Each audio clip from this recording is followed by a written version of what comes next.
अस्सलामुअलैकुम प्यारे व्यूवर्स, उम्मीद करती हूँ आप सब खैरियत से होंगे। अल्हम्दुलिल्लाह मैं भी बिल्कुल ठीक हूँ और आप सबके लिए दुआ गो हूँ। और आज मैं एक नए प्लांट को लेकर हाज़िर हुई हूँ। बहुत ही खूबसूरत प्लांट है। तो उससे पहले कुछ नेचर पर बातें हो जाएँ कि अल्लाह ताला ने हर प्लांट को अलग-अलग तरह से पैदा किया है। कुछ को तो फूल, फल और मेवाजात से माला-माल कर दिया है और कुछ प्लांट्स को रंग और खुशबू की ज़ीनत से माला-माल कर दिया है। ये तमाम प्लांट्स अपने रंग और खुशबू की ज़ीनत के होने के साथ-साथ हमारे लिए भी बहुत ज़्यादा कारआमद हैं। अल्लाह ताला की एक अज़ीम शान मखलूक होने की वजह से इसको हमारी ज़िंदगी का एक लाज़मी हिस्सा बना दिया गया है कि इसके ज़रिए हम अपनी सेहत और तंदुरुस्ती, ताकत और तवानाई हासिल कर सकें। प्लांट्स से हम किस तरह से सेहत और तवानाई हासिल कर सकते हैं, इसकी मिसाल मैं खुद हूँ कि मैं एक बहुत ज़्यादा बीमार होने की वजह से अपना इलाज करवा रही थी। और जब मैं डॉक्टर साहब के पास जाती तो वो मुझे कहते कि आप बिल्कुल ठीक हैं, आप अपने लिए सिर्फ़ एक अच्छी सी हॉबी तलाश कर लें। तो मुझे बचपन से ही प्लांट से लगाव था, तो मैंने प्लांट से इस कदर मोहब्बत बढ़ा ली कि जिस तरह अपने बच्चों की केयर करती सेम उसी तरह इन प्लांट्स की भी। तो चलिए जी अपने टॉपिक की तरफ चलती हूँ। तो आज एक बहुत ही खूबसूरत सा प्लांट जिसे मैंने हैंगिंग प्लांटर में भी लगा रखा है और मुझे यहाँ पर लगा हुआ ये ज़मीन की निस्बत बहुत ज़्यादा प्यारा लगता है जी। इस खूबसूरत से प्लांट के बहुत सारे नाम हैं, लेकिन दो नाम बहुत ही आसान हैं। एक तो सुराही पाम और दूसरा इसे पोनीटेल के नाम से भी पुकारा जाता है। बहुत ही हार्डी प्लांट है, यानी कि इसे लाकर ज़मीन में, पॉट में या फिर जिस तरह के मैंने हैंगिंग प्लांटर में लगा रखा है, इसकी कोई ख़ास केयर की ज़रूरत नहीं पड़ती। बहुत ज़्यादा पानी नहीं लेता और डायरेक्ट धूप की ज़रूरत होती है। और इसको जी ये जो आपको प्लांटर नज़र आ रहा है, ये तकरीबन 4 ईयर्स से इसी तरह से हैंग है। और ज़मीन में भी एक है, वो उसकी तकरीबन 10 ईयर्स है, तो वो भी मैं अभी आपको दिखाऊंगी। तो ये देखिए किस कदर प्यारा लगता है मुझे, इसलिए मैंने इसे हैंगिंग प्लांटर में यहाँ पर हैंग किया हुआ है कि ना तो इससे ज़्यादा पानी की ज़रूरत होती है और खाद तो बिल्कुल भूल ही जाएं।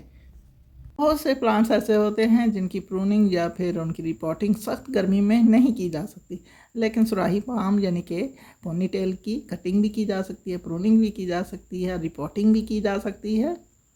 कि मैंने स्टार्ट में बताया है कि इसको ज़्यादा पानी की ज़रूरत नहीं होती। सुराही पाम को अगर हम ज़्यादा पानी देंगे तो इसका कोडेक्स जो है वो गल सड़ जाएगा और ये प्लांट जो है ख़त्म हो जाएगा।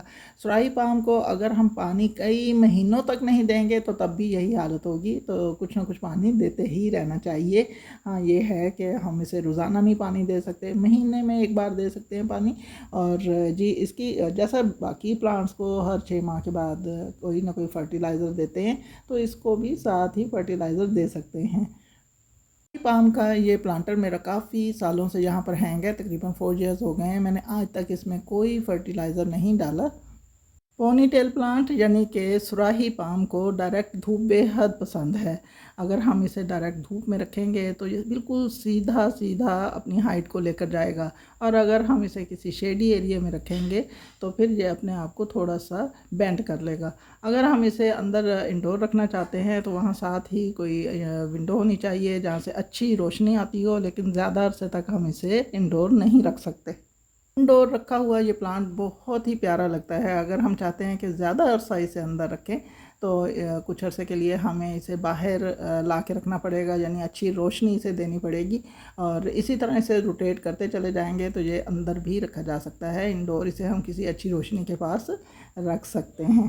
पोनी टेल प्लांट की जड़ें काफ़ी इसके इर्द गिर्द एक गुच्छा सा बना लेती हैं, और इसी वजह से इस प्लांट को रिपोर्ट करना पड़ता है और उस सारे जड़ों के गुच्छे को काटना पड़ता है। और इस बात का ख़ास ध्यान रखना पड़ता है कि इसकी एक रूट बॉल होती है जो कि इस पाम के बिल्कुल नीचे होती है और उसके नीचे इसकी जड़ें होती हैं। उस रूट बॉल को हमने ज़मीन के अंदर बिल्कुल भी नहीं दबाना, सिर्फ हमने इसकी जड़ों को ज़मीन के अंदर रख के उनके ऊपर मिट्टी डालनी होती है। अगर हम इसकी रूट बॉल को ज़मीन के अंदर दबा देंगे तो वो गल सड़ जाएगी और इस तरह से हमारा प्लांट ख़त्म हो सकता है। बस जी इसकी 4 ऐसी बातें हैं जिन पर हमने ध्यान देना है कि इसे ज़्यादा पानी नहीं देना और ये भी नहीं करना कि बिल्कुल भी नहीं देना। और इसके अलावा जी इसकी जो रूट बॉल होती है उसको मिट्टी के अंदर नहीं दबाना, इसको डायरेक्ट धूप में रखना है और इसके अलावा इसको शेडी एरिया से बचा के रखना है। और इसके अलावा जी जितनी केयर करेंगे उतना अरसा ये प्लांट जो है लंबे अरसे तक जिएगा और हमारा गार्डन हरा भरा रहेगा। और ये प्लांट हैंगिंग बास्केट में लगा हुआ बहुत खूबसूरत लगता है, बहुत अरसे तक चलता है, जैसा कि आपके सामने है। बाज़ औक़ात हमारे पास कुछ ऐसे प्लांट्स होते हैं जिनका हर वक्त उनको सौगी उनकी मिट्टी को सौगी रखना बहुत ज़रूरी होता है और उसकी वजह से हमारा कहीं आना जाना भी बहुत ही मुश्किल होता है कि हमारे प्लांट्स जो हैं वो ख़राब ना हो जाएं। तो ये प्लांट उन सब प्लांट से बहुत ही डिफरेंट है। तो ऐसा खूबसूरत सा प्लांट जिसकी कोई ख़ास केयर नहीं है अपने गार्डन में लाकर ज़रूर लगाइए। इस चैनल के अलावा मेरा एक और चैनल भी है जो कि अलहम्द होम व्लॉग के नाम से है और उसमें जी व्लॉगिंग हो रही है, आउटडोर इंडोर तमाम काम जो कि मैं अपने घर के लिए करती हूँ। उसमें कुकिंग भी है और जी उसमें बहुत सारी डेकोरेशंस और DIY और इसके अलावा क्लीनिंग्स आइडियाज़ और मार्बल फ्लोर्स की क्लीनिंग्स, बहुत से आइडियाज़ आपको ऐसे नज़र आएंगे जो कि घर के लिए ज़रूरी होते हैं। मेरे उस चैनल को भी विज़िट कीजिए और अगर आपको वो वीडियोस अच्छी लगें तो प्लीज़ मेरे चैनल को सब्सक्राइब कीजिए, लाइक दीजिए, कमेंट्स कीजिए और शेयर भी ज़रूर कीजिए। दुआ में याद रखिएगा। अल्लाह हाफिज़।